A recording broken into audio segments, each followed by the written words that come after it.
భద్రకాళీ శరణమ్మ. కాకతీయుల రాజధాని ఏకశిలా నగరంగా చరిత్ర ప్రసిద్ధిగాంచిన వరంగల్ మహానగరంలో స్వయం వ్యక్తమై దర్శింపవచ్చిన భక్తుల పాలిట కోరిన కోర్కెలకు కొంగు బంగారమూచు పరమ పావనమైన పుణ్యక్షేత్రంగా విరాజిల్లుతున్న భద్రకాళి దేవస్థానంలో శాకంబరి నవరాత్ర మహోత్సవాలు 6వ తారీఖు జూలై 2024 సంవత్సరం శనివారం రోజు నుండి ప్రారంభమవుతూ ఉన్నాయి.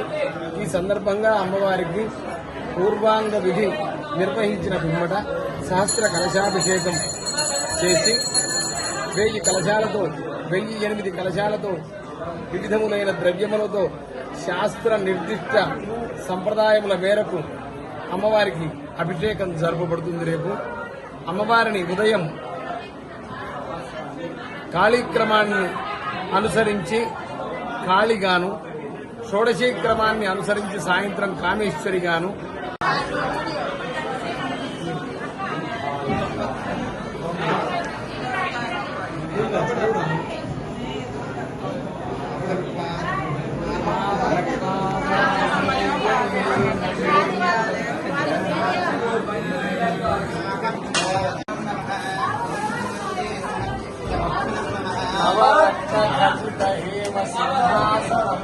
సమర్పయామి